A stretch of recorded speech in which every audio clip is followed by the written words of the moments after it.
अख्खी आळंदी आपल्यासाठी रडाव एवढं नका चांगलं जगू, पण कमीत कमी आपले नातेवाईक आपल्यासाठी रडले पाहिजे याची तर तयारी प्रत्येकाने केली पाहिजे. छत्रपती शिवाजी महाराज गेल्यानंतर वाघ्या नावाच्या कुत्र्यानं प्राण सोडला असा इतिहास ऐकतोय आपण.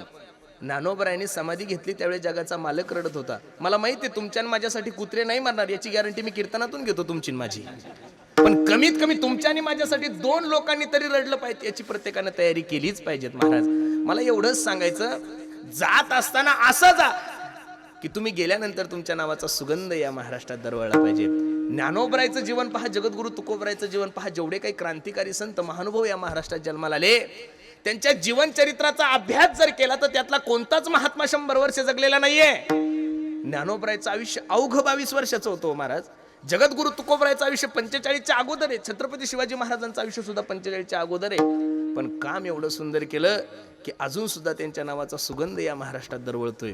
म्हणून मला सर्वांना एवढीच विनंती करायची, जाणं तुमच्याही हातात नाही, जाणं माझ्याही हातात नाही. प्रत्येकानं आपल्या जाण्याची तयारी केली पाहिजे. तू का म्हणे का मरणची सरे उत्तम चिवरे कबीरा, जब हम पैदा हुए जग हसे हम रोए, ऐसी करनी कर चलो जग रोए हम हसे. माय बाप असं जीवन जगा की तुम्ही जात असताना सर्व जगाला दुःख झालं पाहिजेत आणि तुम्ही हसत हसत गेलं पाहिजेत. अभंगाचा विचार करायचा आहे मला. अगदी थोडे मिनिटं माझ्याकडे शिल्लक आहे. अभंग जगद्गुरु तुकोबरायचा आहे 4 चरणाचा. या अभंगामध्ये तुकोबराय पांडुरंग परमात्म्यासमोर आपल्या जीवनातलं एक छोटंसं दुःख व्यक्त करतात. पहिला तर प्रश्न असा आहे, जगद्गुरु तुकोबराय सारख्या महात्म्याच्या जीवनामध्ये, जगद्गुरु तुकोबराय सारख्या साधूच्या जीवनामध्ये असं कोणतं दुःख आलं असावं हो की ते तुकोबरायला पांडुरंग परमात्म्यासमोर व्यक्त करण्याची वेळ आली. शास्त्रामध्ये दुःखाचे 3 प्रकार आहे. एक दारिद्र्याचं दुःख, एक पापाचं दुःख आणि एक गर्भवासाचं दुःख.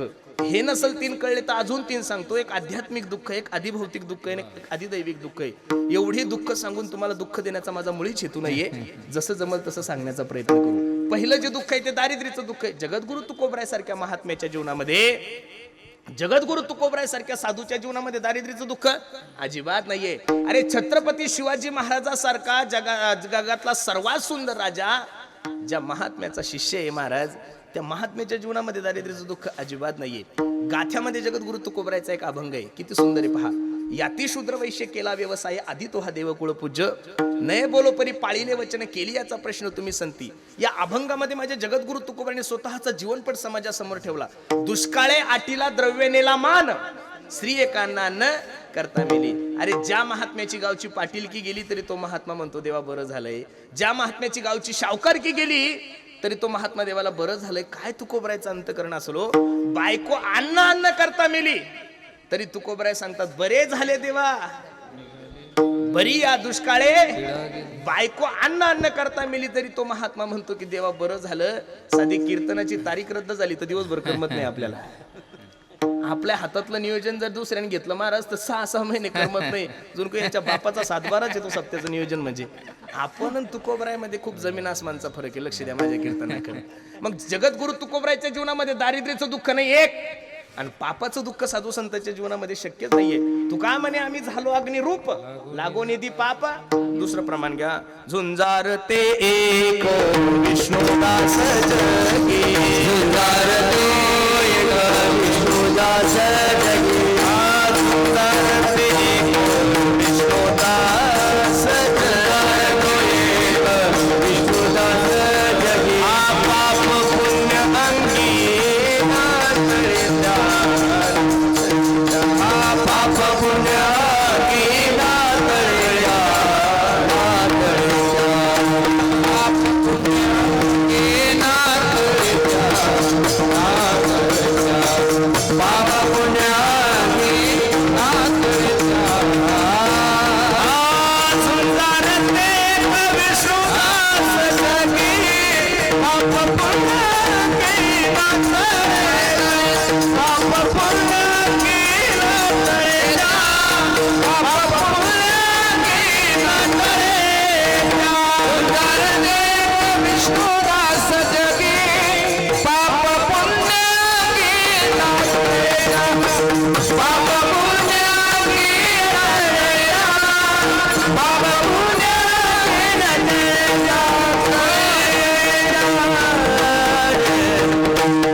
आहे त्या लक्ष देऊन ऐका. मग जगद्गुरु तुकोबरायच्या जीवनामध्ये दारिद्र्याचं दुःख नाही, एक.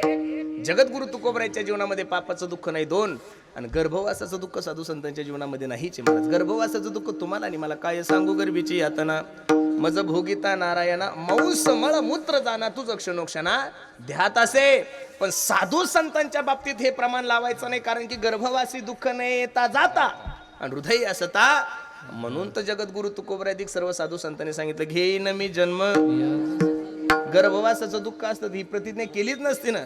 घेईन मी जन्म याच्यासाठी देवा तुझी चरण सेवा साधावया. मग लक्ष देऊन ऐका. जगद्गुरु तुकोबरायच्या जीवनामध्ये दारिद्र्याचं दुःख नाही, एक. जगद्गुरु तुकोबरायच्या जीवनामध्ये पापाचं दुःख नाही, दोन. जगद्गुरु तुकोबरायच्या जीवनामध्ये गर्भवासाचं दुःख नाही, तीन. मग तुकोबराय देवाला म्हणतात तरी कसे, देवा माझ्या जीवनातलं दुःख कमी कर. याची अडचण अशी आहे, तुकोबराय नितांत भगवंतावर प्रेम करत होते आणि प्रेम करून भक्ती करून देवाचं चिंतन करून दिवसांदिवस तुकोबराय मधलं देवाचं अंतर वाढत होतं. काय होतं? वाढत होतं. आणि वाढत असल्यामुळे जगद्गुरु तुकोबरायच्या अंतकरणामध्ये ते दुःख आहे. देवा तुझ्यासाठी संसाराची राख रांगोळी केली, तुझ्यासाठी बायको अन्न करता मेली तरी देवा परमार्थ नाही सोडला, आणि तुझ्यासाठी केलंय ना. आणि एवढा परमार्थ करून एवढं सर्व करून तू दिवसांदिवस माझ्यापासून दूर चालला, याचं कारण फक्त जाळं आहे. आणि ते जाळं माझ्या अंतकरणातलं नष्ट कर आणि मला या दुःखातून मुक्त कर. जाळं या शब्दाचा अर्थ आहे ममत्व. जाळं या शब्दाचा अर्थ काय? ममत्व. भागवतामध्ये आत्मदेवाला गोकर्णाने जो उपदेश केलाय तो जाळ्या संबंधात आहे. पिताश्री देहेस्तिमांसृदरे भीमतीम तेजत्वम जायाशुतादिषु सदा ममता युमुंच पश्या निशम जगदीदक्षण भंग निष्ठम वैराग राग रसिको भव भक्ती निष्ठा. पिताश्री या हाडामासाच्या शरीराविषयी तुमच्या अंतकरणामध्ये जे ममत्व आहे ते सोडून द्या आणि काय करा, धर्मम भजस्व सतम तेज लोक धर्मान. जा जंगलामध्ये जाऊन देवाचं चिंतन करा. जरी भागवतातला श्लोक आपल्याला माहित नाही तरी पण माया विघ्ने भ्रमला खरे म्हणता मी माझे निगरे हे तो संपत्तीचे वारे साचो कार्य जाईन. एवढं रात्रंदिवस तुझं चिंतन करून दिवसांदिवस तुझ्याने माझ्यामधलं अंतर वाढत चाललंय. ही तुकोबरायचीच भूमिका अशी नाहीये, गवळणीची भूमिका सुद्धा भगवंताविषयी हीच आहे. महाराज निळोबराय एका ठिकाणी सांगतात, ए देवा याचे लागी वो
याचे लागी वो तेजीले भोग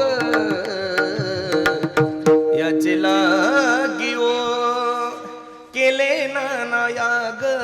ए देवा तुझ्यासाठी काय नाही केला मी, याचे लागी वो मंत्र केला, याचे लागी वो वेदांत पाहिला. देवा तुझ्यासाठी सर्वस्वाचा त्याग केलाय, तुझ्यासाठी विषयाचा त्याग केलाय, संसाराचा त्याग केलाय. आणि याच्या पदरात आमच्या जीवनामध्ये काय पडलं? काय मोकलिले वनी सावजानी विधिले. आणि मग जगद्गुरु तुकोबराय गवळणीच्या अंतकरणातलं दुःख पांडुरंग भगवंतासमोर व्यक्त करतात. कानया रे कानया रे कानया रे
सर्वाचा त्याग केला आणि त्याच्या पदरात आमच्या पदरात काय पडलंय? काय मोकलिले वनी सावधानी वेधिले. मग गवळणी आपल्या अंतकरणातला आक्रोश देवासमोर प्रकट करतात. कानया रे जग जेठी देई भेटी एक वेळा. जे जगद्गुरु तुकोबरायच्या जीवनामध्ये दुःख होतं तेच माझ्या गवळणीच्या जीवनामध्ये. नको त्या गोष्टीला आपलं म्हणजे ममत्व. आणि जाळं म्हणजे जाळं या शब्दाचा अर्थ आहे ममत्व. आणि तुकोबराय देवाला सांगतात, देवा अंतकरणामध्ये ममत्व रूपी जे जाळं आहे ते जाळं नष्ट करून एकदा मला या दुःखातून मुक्त कर. अभंगाचं पहिलं चरण. एक वेळा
चरणामध्ये माझ्या तुकोबऱ्या पांडुरंग परमात्म्याच्या दरबारामध्ये उभे आणि पांडुरंगाला सांगतात, ओ पांडुरंग ऐका ना, एक वेळ करी या दुःखा वेगळे दुरितांचे जाळे उगवणे. देवा अंतकरणामध्ये जे ममत्व रूपी जाळे त्या जाळ्याला नष्ट करून एकदा मला या दुःखातून मुक्त कर. साधू संतांच्या जीवनाचं दुःख आणि तुमच्या आणि माझ्या जीवनाचं दुःख वेगळं वेगळं आहे. तुमच्या आणि माझ्या जीवनामध्ये काय दुःख कधी होईल काही सांगता येत नाहीये. असा जगात माणूसच नाही की त्याच्या जीवनामध्ये दुःख नाहीये. जे दुःख मला येते तुम्हाला नाही, जे तुम्हाला येते मला नाही, पण प्रत्येकाला कोणतं कोणतं दुःख निश्चित आहे. कबीर महाराज कधी सोडून सांगतात, पाय कोई तन दुखी कोई मन दुखी कोई धन बिना रहत उदास, थोडे थोडे सब दुखी सुखी राम के दास. या जगाचा जर अभ्यास केला तर प्रामुख्याने एक गोष्ट लक्षात येईल, काही लोक शरीरानं दुखी, अब्जावधी रुपयाची प्रॉपर्टी काही लोकांकडे, किती अब्जावधी रुपयाची प्रॉपर्टी असून शारीरिक सुख अजिबात नाहीये. बरेचशा मोठ्या लोकांच्या घरी जेवण्याचा प्रसंग येतो, आपल्या ताटामध्ये 40 पदार्थ असतात, एकदा त्या वाटीत हात घातला की त्या वाटीचा नंबर येत नाही, आणि त्याच्या ताटामध्ये 2च पदार्थ, मुंगाची डाळ आणि ज्वारीची भाकर. आपण म्हणू साहेब घ्या ना, ते म्हणतं छे. आपण म्हणू साहेब घ्या ना, ते म्हणतं छे. आपण म्हणू साहेब घ्या ना, थोडं तर घ्या. नाही हो, डॉक्टरनी फक्त गोळ्याच खायला सांगितल्या, सकाळी 2 दुपारी 2 आणि संध्याकाळी 2. लक्ष देऊन ऐका, काय देवाचं गणित असेल काही कळत नाही. एकदा महाराष्ट्रातील एक नामांकित कीर्तनकार आहे, त्यांचं कीर्तन माझ्या तालुक्यात असताना मी त्यांना जेवायला घरी बोलवलं. मला माहित होतं त्यांना शुगर वगैरे आहे. मग सुंदर पालखाची भाजी, ज्वारीच्या भाकरी वगैरे, कारले वगैरे केले. त्याने अर्धीच भाकर खाल्ली आणि अर्धी भाकर खाल्ल्यानंतर मला थोडं वाईट वाटलं. म्हणलं बाबा काही स्वयंपाक चुकला का? नाही म्हणे सुंदर स्वयंपाक झाला. मग अर्धीच भाकर का खाल्ली? त्यावेळेस त्यांनी मला सांगितलं, पुरुषोत्तम, ज्यावेळेस आळंदीत होतो दगड खाल्ले तरी पचन होईल अशी ज्यावेळेस माझी शरीर प्रकृती होती त्यावेळेस जेवायला सुद्धा देवान दिलं नाही महाराज. एकच टाइम मधुकरी खाऊन जगलो आणि आता खायला एवढे गोळ्या खाल्ल्याशिवाय काहीच खाता येत नाहीये. देव हुशार आहे महाराज. कोई तन दुखी कोई मन दुखी. हे बघा, शरीरानं दुखी असणाऱ्या माणसाचा इलाज 101% दवाखान्यात होईल. कॅन्सर हो द्या, त्याचे तज्ञ. अरे HIV सारख्या मोठ्या रोगाचे सुद्धा तज्ञ डॉक्टर या देशामध्ये आहेत. कोरोना सारखी एवढी महामारी आली, त्या महामारीवर सुद्धा इलाज करणारे डॉक्टर या देशामध्ये. पण दुसऱ्याचं सुख पाहिल्यानंतर दुःखी होणाऱ्या माणसाला कोणत्या दवाखान्यात घेऊन जाऊ, हा एक मोठा प्रश्न आहे. आणि हल्ली या लोकांचा भरणा एवढा झालाय, बाप रे बाप रे बाप, काय चाललंय काही कळत नाहीये. दुसऱ्याचं सुख, दुसऱ्याचा आनंद पाहिल्यानंतर ज्याला दुःख होतं तो मनुष्य जळजळणारा. काय पण किती जरी जळले तर जळून फक्त मुळ्यात होऊ शकतो, दुसरं काय होणार आहे महाराज आपण? याच्या पलीकडे काही होत. लाभविना जीवा दुःख देतो, लाभविना जीवा दुःख, लाभविना जीवा दुःख देतो,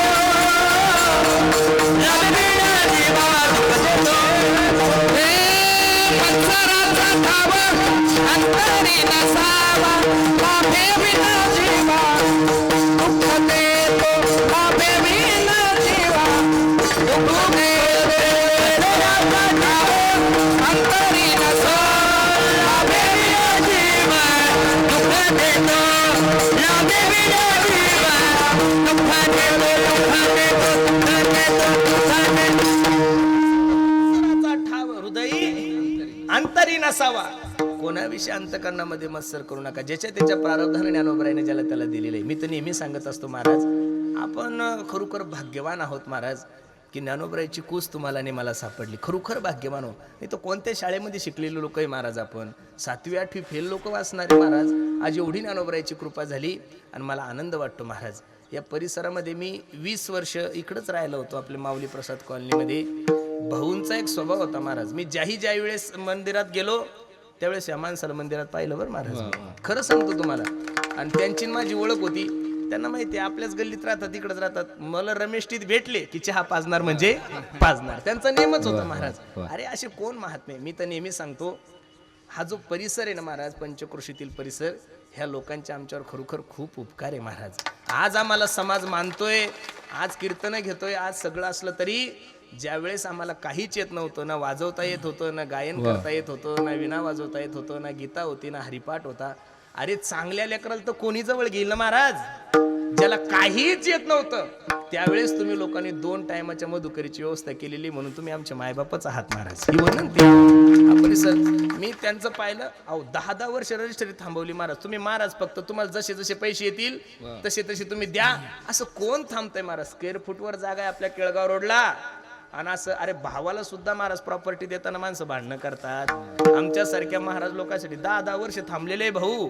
म्हणून मी खरं सांगू का, तुमच्या परिसराचा मी नेहमी या परिसरात कीर्तनाला आलो की नेहमी सांगतो, आमच्या मायबापाने आम्हाला फक्त जन्माला घातलेलं आहे. बरोबर आहे का नाही? आमच्या मायबापाने आम्हाला जन्माला घातलंय, पण आम्हाला नावाला रूपाला येईपर्यंत खरे मायबाप जर कोण झाले असेल तर तुम्ही सर्व मंडळी झाले. विठ्ठल विठ्ठल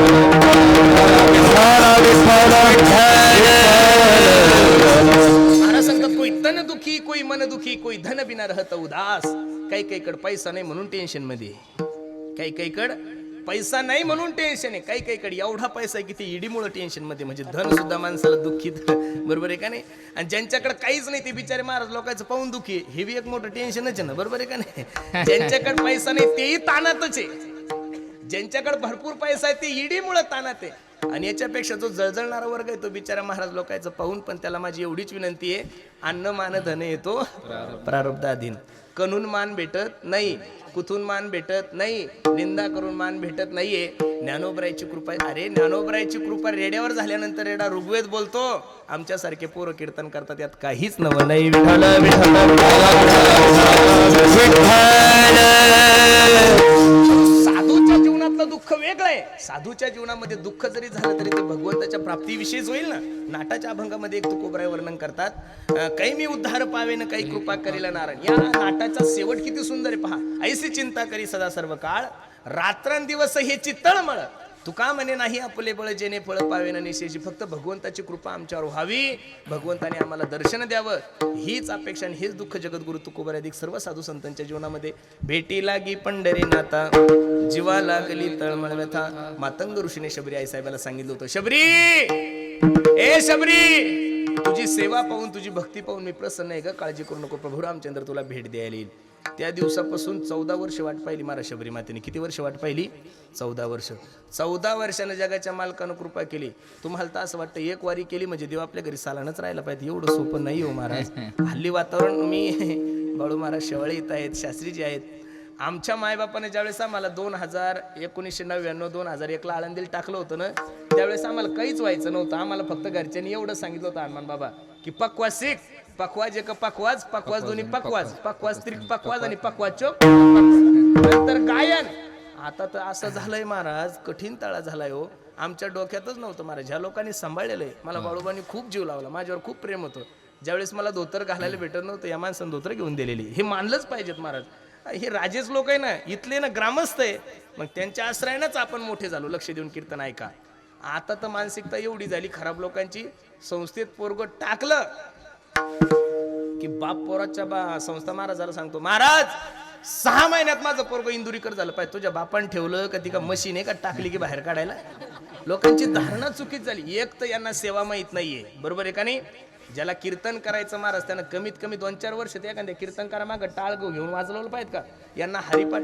लोकांचं धारणा काय झाली, कष्ट न करता लोकांना श्रीमंत व्हायचं एक, म्हणून तर केबीसी मध्ये गेले ना. कष्ट न करता श्रीमंत व्हायचं एक, आणि अभ्यास न करता लोकांना ज्ञानी व्हायचं 2. आणि मी ज्ञानोबरायच्या दरबारात सांगतो गड्यानं, तुम्हाला सेवा केल्याशिवाय ज्ञानोबरायची कृपा तुमच्या जीवनात होणारच नाही. लिहून घ्या माझ्या जीवनामध्ये. केल्या बिन जीवा जीवा तेरा, केल्या बिन जीवाला, केल्या बिन जीवाला, केल्या बिन लाभ नाही फुकटासाठी. केल्या बिन जीवाती, केल्या बिन जीवाती लाभ नाही फुकटासाठी. केल्या बिन जीवाती, केल्या बिन जीवाती, जीवासाठी. कितीतरी सेवा तुम्हाला जीवनामध्ये करावंच लागल. आणि सेवेशिवाय तुम्हाला कीर्तनही जमणार नाही, काहीच नाही, काहीच नाही महाराज. तुम्हाला पंढरपूरची वारी करावं लागल. अरे 100 कीर्तनकाराच्या मागं तर टाळ घेऊन तुम्ही चाली म्हणल्या पाहिजेत का नाही? काय केलं, टाळच वाजवायचं येत नाही, कीर्तनकार झालेले. बळवाई कठीण टाळ आहे. हे लोक अजून वाऱ्या करतात नाही. विठ्ठल शास्त्रीजी इथं बसलेले अजून सुद्धा पंढरपूरची वारी चुकली नाही महाराज. मी जयराम बाबाच्या तालमीत शिकलो नाही, पण बाबांना जवळून पाहिलेलं आहे महाराज. रामकृष्ण हरी भजन बाबाचं सुरू झालं तर अर्धा तास चालत होतं महाराज, बरोबर आहे का नाही? मी ज्याही वेळेस बाबाकडे गेलो, बाबा मला तुमच्या तिथं यायचं, तर बाबांना मला प्रत्येक वेळेस 2 शिव्या देऊन काढून दिलेलं आहे. माझं पुण्यच कमी पडत होतं, काय करणार. पण मी त्यांचं ऐकलेलं आहे. सेवेशिवाय होणार नाही महाराज. तुम्ही अजून सुद्धा पहा, जे लोक मोठे झाले ना, त्यांनी निश्चित कळत न कळत काहीतरी ज्ञानोबराय तुकोबरायची सेवा केलेलीच आहे. सेवेशिवाय कीर्तनकार अहो नाही तर असे 1000 पकवाज ऐकले, काही पकवाज नाही जमला महाराज त्यांना. 400 पेट्या मोडल्या हो. गुरुजी मेले त्यांचे, नाही त्यांचा कीर्तनात सोर लागला. मी तर या मताचा महाराज आहे. तुम्ही जे 4 बोल वाजवता, मी जे 2 शब्द बोलतोय, तुम्ही ज्या 4 चाली म्हणता, असं समजा माझ्या ज्ञानोबरायांनी त्यांच्या ताटातला प्रसादच तुम्हाला दिलेला. प्रसादाशिवाय तुम्हाला ह्या गोष्टी शक्य होणारच नाहीये. म्हणून कोई तन दुखी, कोई मन दुखी, कोई धन बिन रहत उदास, थोडे थोडे सब दुखी सुखी राम के दास. जगामध्ये अनेक लोक दुःखी, पण त्या दुःखी लोकांचा विचार करायचा नाही. तुकोबरायचं जे दुःख आहे देवा, एवढं तुझा परमार्थ करतोय, रात्रंदिवस तुझं चिंतन करतोय. पण ऐक ना देवा, दिवसांदिवस तू माझ्यापासून दूर चाललाय आणि दूर जाण्याचं कारण फक्त ममत्व आहे. आणि हे ममत्व रूपी जाळं नष्ट करून एकदा मला या दुःखातून मुक्त कर. एक वेळ करी या दुःखा वेगळे, दुरितांचे जाळे उगवणे. ठीक आहे तुकोबराय, या दुःखातून जर मी तुम्हाला मुक्त केलं तर तुम्ही काय करसाल याचं अभंग. आठवीन पाय हा माझा नवस, हा माझा नवस. आठवीन पाय हा माझा नवस. आठवीन पाय, आठवीन पाय हा माझा नवस, हा माझा नवस. आठवीन पाय हा माझा नवस. आठवीन पाय हा माझा नवस, हा माझा नवस. आठवीन पाय हा माझा नवस. आठवीन पाय हा माझा नवस. आठवीन पाय हा माझा नवस. आठवीन पाय हा माझा नवस. हो रात्री दिवस पांडुरंगा, रात्री दिवस पांडुरंगा, रात्री दिवस पांडुरंगा,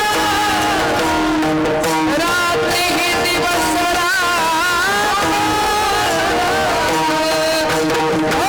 रात्री दिवस पांडुरंगा, रात्री दिवस पांडुरंगा, रात्री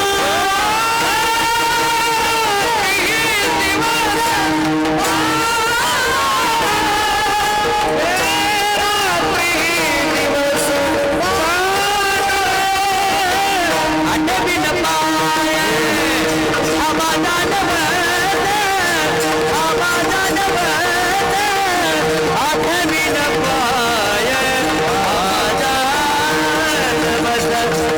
आठवीन पाय हा माझा नवस, हा माझा नवस.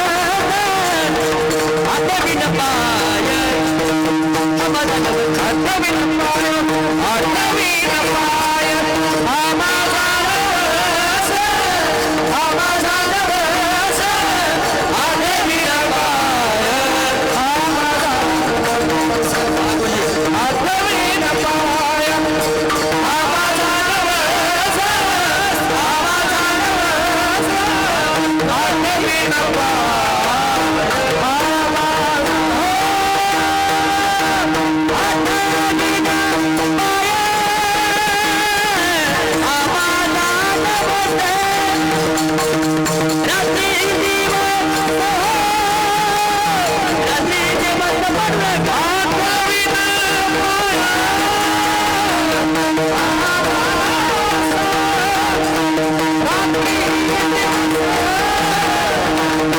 आठवीन पाय हा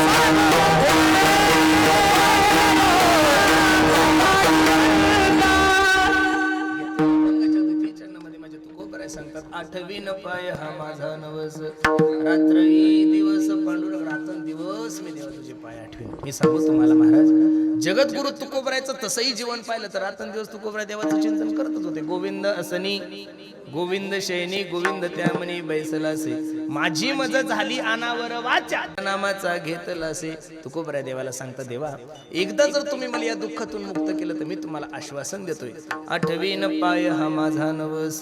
रात्रानी दिवस पांडुरंगा कंटाळे होते माझे तुकोबराय. तुकोबराय देवाला सांगता, देवा पुरेपुरे आता नको तुझी याची सत्ता. देवा कंटाळून बहुदुरवरी भोगविले भोगा. आता पांडुरंगा एकदा मला या दुःखातून तुम्ही मुक्त करा. किती दिवस? पुनरपि मरणम पुनरपि जननम पुनरपि जननी जठरे. किती वेळा जन्म यावे, नित्य व्हावे एक एक येऊनी कोटी कोटी फेरा मग लागे वारा मनुष्य देहाचा आंधळ्याच्या हातात कावळा सापडावा तसा नरदेह सापडलाय ना. तुकोबराय सांगतात आता मी देवा वैतागलोय, मला कंटाळा आलाय, पुरे आता नको दुजे याची सत्ता, आता पांडुरंगा मला सोडव, या दुःखातून मला एकदा मुक्त करण. खरं सांगू तुमच्याने माझ्या जीवनातून दुःखातून मुक्त करण्याची ताकद तुम्हाला फक्त पांडुरंगाकडे आहे. म्हणून मी नेहमी विनंती करत असतो, माणसाने एक तर जीवनाचं ओझ एक तर देवावर टाकलं पाहिजे, नाही तर संतावर टाकलं पाहिजे. बरोबर आहे का नाही? माणसाने माणसाच्या जीवनाचं ओझ एक तर देवावर टाकलं पाहिजे. आपल्याला तर देवाचीही गरज नाही, कारण की ज्ञानोबरायच आपल्यासाठी देव आहे आणि ज्ञानोबरायच आपल्यासाठी संत आहे. महाराज मी तर नेहमी सांगतो, गायनाची साधना करत असताना सुद्धा कोणाकडे जाऊ नका, ज्ञानोबरायच जगातले पहिले संगीत विशारद आहे. जनी म्हणे ज्ञानदेवा बोला अभंग हाजरा अभंग तुम्ही पाहिला ना तर तुमच्या लक्षात येईल. नामदेवराय सारख्या संतांच्या कीर्तनामध्ये मानाची चाल पहिली कोणाला होती? ज्ञानोबरायला होती. मग आता मला एवढंच विचारायचं तुम्हाला, बेसुऱ्या लोकांना चाल देतात का स्वरबद्ध लोकांना? हो, मग पहिले संगीत अलंकार जर माझे ज्ञानोबराय असतील तर आपल्याला बाकीच्या देवतेकडे सुद्धा जाण्याची गरज नाही. ज्ञानोबरायांना सांगा माऊली गायनाची सुद्धा कृपा तुम्ही माझ्यावर करा, वादनाची सुद्धा कृपा तुम्ही माझ्यावर करा. काय नाही करू शकत महाराज, करील ते काय नोहे महा परी पाहे बीज शुद्धांगी. अरे त्यांची कृपा झाल्यानंतर रेडा ऋग्वेद बोलू शकतो, निर्जीव भिंत चालू शकते. मी तरी नारदाच्या गादीवर सांगतो महाराज, मी महाराज झाल्यापासून पांडुरंगाला सुद्धा काही मागितलं नाही. महाराज तुम्ही काही म्हणा का ना म्हणा, ही वस्तुस्थिती सांगतो. आता पांडुरंगालाच मागितलं नाही तर बाकीच्या देवायचा नंबर कधी लागणार आहे महाराज? बरोबर आहे का नाही? कारण की माझ्या आईनेच एवढं दिलं की त्याच्यामुळे मला बापाकडे जायची गरजच पडली नाही महाराज. आणि आपण सगळे आईचे लेकर आहोत. ज्ञानोबरायला निश्चित माना, नक्की ज्ञानोबराय काय नाही करू शकत महाराज. अधिकार नसताना, काही नसताना, काही नसताना आज एवढी मोठी योग्यता जर जी प्राप्त झाली ती फक्त आणि फक्त ज्ञानोबराय तुकोबरायमुळे. विठ्ठल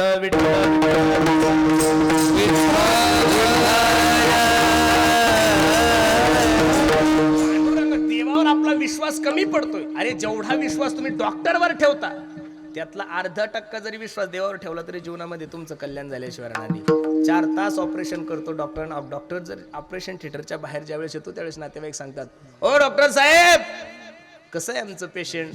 त्यावेळी डॉक्टरच्या मुखातून पहिला शब्द निघतोय, बघा मला जेवढे प्रयत्न करता आले तेवढे मी केले, आता या पेशंटला वाचवायची जबाबदारी कोणाची आहे? देवाची. मग शेवटचा पर्याय जर तुमच्याने माझ्या जीवनातला देव मला एवढंच सांगायचं की तुमच्याने माझ्या जीवनातला पर्याय देव का नसावा पहिला? आपण सगळे पर्याय थांबले की मग देवाकडे जातो. अजिबात नाहीये, दुसरीकडे जाऊच नका. पहिला पर्याय देव ठेवा, तुम्हाला दुसरीकडे जाण्याची गरज पडणार. देव सखा जरी देव सखा जरी देव सखा जरी देव सखा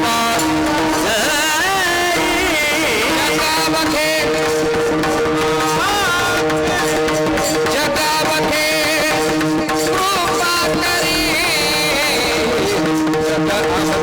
कृपा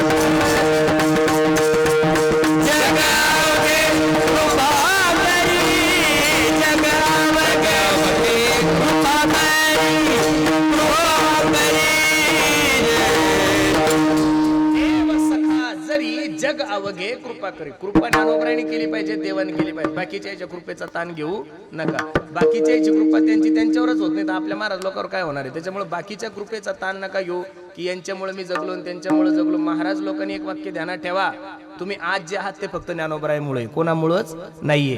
ज्ञानोबराय ज्या दिवशी तुमचा पाठिंबा काढून घेतील त्या दिवशी तुम्हाला कोण वाचवणार आहे महाराज? शक्यच नाहीये. म्हणून आपली जबाबदारी आपण कोणावर टाकायची? देवावर टाकायची. बहुदूरवरी भोगविले भोगा आता पांडुरंगा सोडवावे विठोबार.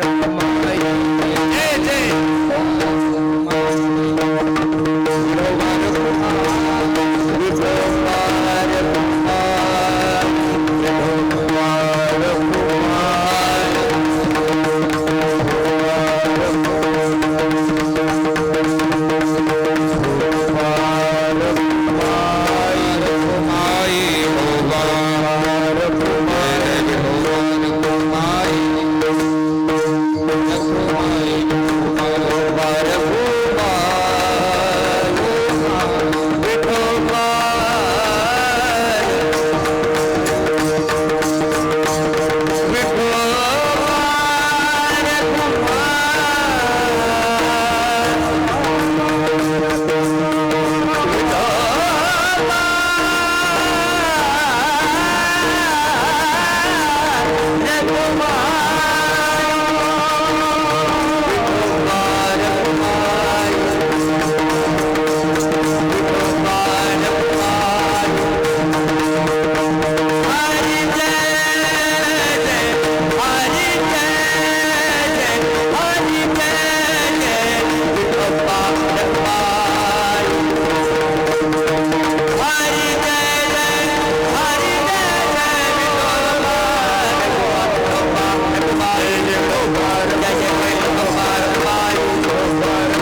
हरी हरी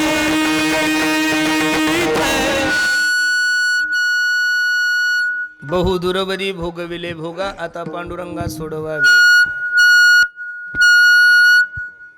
आठवीन पाय हा माझा नवस रात्रानी दिवस पांडुरंगा.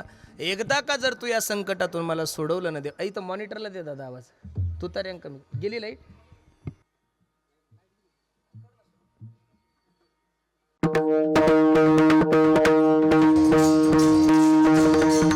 विठ्ठल विठ्ठल विठ्ठल विठ्ठल विठ्ठल विठ्ठल बहुदुरवरी भोगविले भोगा आता पांडुरंगा सोडव. एकदा जर तुम्हाला या संकटातून सोडवलं ना देवा तर मी काय करेल. तू कोबराय सांगतात. हा तुका म्हणे काया करीन कुरवंडी. तुका म्हणे काया करीन कुरवंडी. तुका म्हणे काया करीन कुरवंडी. हॅलो तुका म्हणे काया गुरुवंडी तुका म्हणे काया करीन कुरवंडी. तुका म्हणे काया करीन